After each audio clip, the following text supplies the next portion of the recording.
Hey neighbor, welcome back to Beyond ARTV. My name is John and it's time for another episode of Hate It or Love It, the series where I take a look at why the internet either loves or hates a specific band or artist. And today in our crosshairs, we have arguably the most popular and one of the most important artists of the 21st century, Taylor Swift. Taylor Swift has been the target for a lot of criticism and a lot of love over the years. Of course, with her being so popular, there's people sitting on both sides of the fence. And before the video even starts, I'll say where I land. I do have my own personal problems with Taylor Swift, you might have seen the video, but that doesn't strip away the fact that I am a pretty big fan of the majority of the albums that she's put out, just because there's a few that I don't dig as much, and I do feel that she's gone slightly downhill in quality. It doesn't mean that I'm not a fan at all, and of course, in light of recent events, I just wanted to put out a statement before this video even gets going as to 7 reasons why the internet hates Taylor Swift before I even weigh in with my own opinions on each of their reasonings. I wanted to say that I did make a video back in 2016 about the Taylor Swift-Kim Kardashian leaked phone call about the Kanye West song Famous,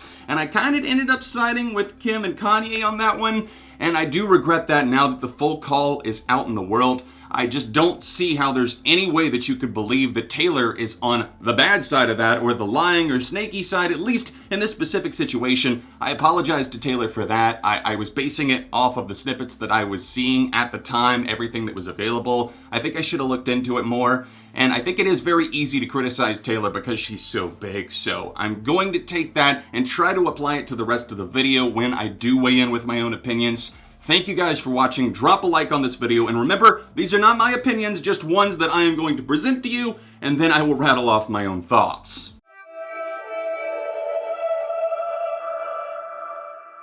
Call it being a chameleon, call her a snake, it basically leads to point number 1, which implies that Taylor Swift is two-faced. That's a pretty harsh accusation, but it's one that I saw a lot of discussion about online, so I felt that it definitely warranted a spot here. I think a lot of people feel, based on comments that they've seen in the past, before Taylor did more of her growing up in the early to mid 2010s, I would say that there's a lot of comments out there from like Miley Cyrus, Selena Gomez, and other people that were in her friend group and that were out of the friend group. There was a new person added, oh, Lord's in, now Selena's out, Selena's back in. It's all really just a bunch of drama at the end of the day, and I think the two-faced accusation, we have to look a little bit inwards on that one, because we are all two-faced to a degree. We want people to like us based on who's around us, and I can't imagine the pressure that she feels to be down to earth, but also this mega superstar at the same time. So is Taylor two-faced? In my honest opinion, no more than the rest of us, I don't think.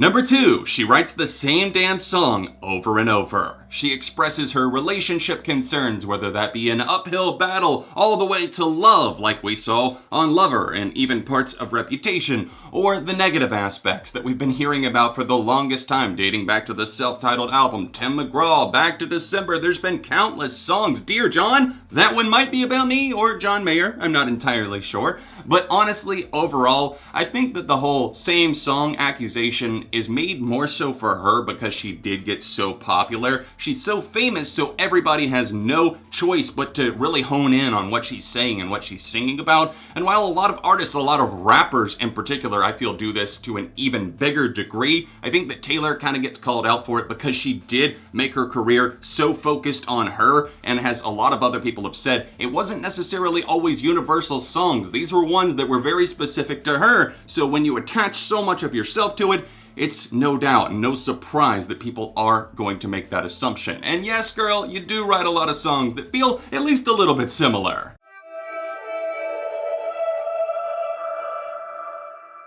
Point number 3, vapid or else empty feminism. Thoughts that don't exactly do a ton outside of the surface level, and I think a lot of people have felt that she's been very late to the party when it comes to propping up other women, supporting them, ending feuds with like Katy Perry and the like. That definitely has ended, and as I mentioned before, I think that Taylor has done some growing up, at least in the past few years. I mean, she's 30 years old now, so it makes a lot of sense that she's starting to change things and moving in a more mature direction, at least least in some ways, especially given the tide change, at least in terms of politics and everything like that, social justice. It kind of makes sense that she has changed it up, but also, does it feel like too little, too late? That's what I saw a lot of online, especially when it comes to some of her songs, like You Need to Calm Down, some of the political statements that she's made. It took her a while to kind of come out and actually say her political stance and start endorsing people and start denouncing other people like Donald Trump.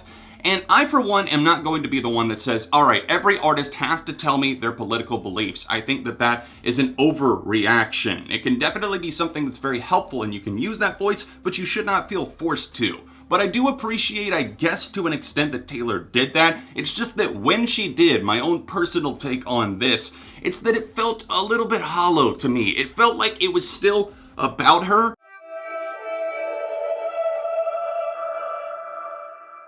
Number 4, Taylor is struggling to stay on top, and by doing that, she's also at the same time kind of pulling out all these tricks like concert bundles, which, no big deal, a lot of people do that. Maybe the tickets aren't selling as quickly as they used to, and also I would say the whole bundle thing where there's like 8 different editions of the record and all these merch bundles, and oh, you need to buy like 10 or 15 different versions of Reputation or Lover to make sure that you get them all. It's so stupid to me. Yes, people can waste their money however they want to, but you don't need 10 fucking copies of an album. It just doesn't work that way. I have a cousin in real life that actually buys all of those editions, and I just look at her and I'm like, why do you need those? You don't need those. You're just wasting your money on something that you're never going to use. You have 10 CD copies of this. You don't even listen to CDs. And God knows that when it comes to Taylor Swift, you could say, oh, I'm supporting the artist. Yes, you are, but also, is Taylor Swift really the one that needs us to be buying 10 copies? I mean, I could name you about 1,000 bands that need a lot more of your attention and money than somebody who's already established themselves and is probably a billionaire at this point.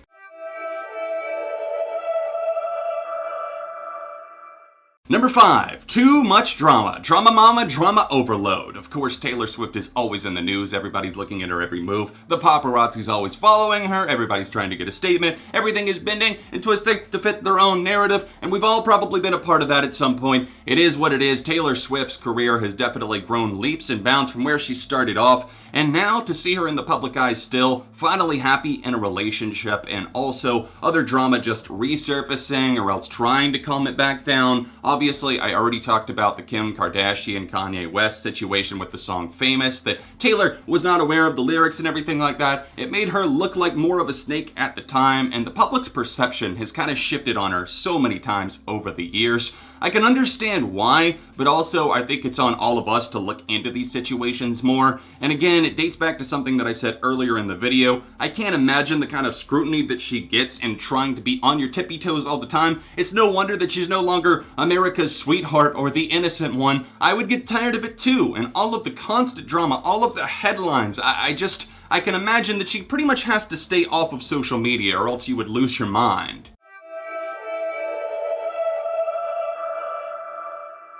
Number 6, abandoning her musical roots. This is something that I think a lot of country fans are more upset about than anyone else, and even though she's kind of flirted with the genre once again on her album Lover, which I don't think is a bad thing. I think that country suits Taylor very well. Speak Now is my personal favorite record from her, and I do love a lot of the early material. I think that she definitely started to phase it out, and originally, of course, Taylor is not from Nashville or Tennessee. She's from Philadelphia, I believe, or else somewhere in Pennsylvania. Christmas Tree Farm came out, it kind of talked about her childhood there, so maybe that's more so her roots than actual Nashville, but she moved there and things started for her in Tennessee, so I think that's why a lot of people associate that with her and maybe her backstab or else betrayal. You hear the word backstab in Taylor a lot, and I'm not sure how much is actually true there, but of course when it comes to Nashville and changing up her sound, yes indeed she did. Red was the changing point in 2012, and then by the time 1989 came out in 2014, it was all synth pop bangers, no country to be found. The twang was leaving her voice, she wasn't singing like that anymore, so I can understand why people are like, what? Why the hell did you turn your back on us? Why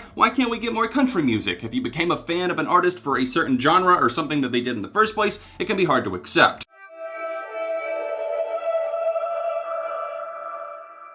Point number 7, the finale. She was served up her career on a silver platter. A lot of people feel that her parents, Scott and Andrea Swift, pretty much just bought her way through Nashville and handed everybody money, got her gigs, maybe got her discussions with record labels. And even though those discussions eventually fell apart, I'm looking at you, big machine, that's something that changed over the years. I mean, I was hearing talk of this back in like Fearless era. I mean, I wasn't even involved in many internet discussions back then, but I was already starting to hear about it, and as the years have gone by, people talk about it because Swifties are so adamant sometimes that, oh, she came from nothing and she got there. Well, that's not entirely true at all because her parents were actually very, very rich, and I do wish her mom and dad the best. I mean, I know that they both have their own health issues. I'm not trying to slam anybody personally there. As somebody whose own mother had breast cancer, I know that that's what Taylor is dealing with her mom going through that right now. Wishing them the best, of course. But no, she didn't come from nothing. I think that a lot of people do kind of misconstrue that and try to make it so that Taylor looks like the victim. And I think that that's what a lot of people's problem is with Taylor at the end of the day. It's victimhood. She often comes out trying to look like that. And while it is the case sometimes, especially in the Kim Kardashian Kanye West situation, there's many other instances over the years that have been kind of pointed to where it's like, okay, you're kind of playing a card here, and I don't know that you really deserve to get to play that. Thank you guys so much for tuning into this episode of Hate It or Love It on 7 reasons why people hate Taylor Swift. Again, I don't hate Taylor. I know that I kind of rode the line on some of these because it can be very tricky to kind of get the message across, especially to the Swifties out there. It's a very Swift nation, if you will. And I will say that I am a fan overall, but still I do have my own personal problems and issues with her. If you want to see another video where I talked about that in more detail, then tap this card here, or tap here for another recent video that I posted on the channel. All of my socials can be found in the description down below. Thanks for watching, liking the video, subscribe if you're new, and I'll see you soon for more on Beyond ARTV.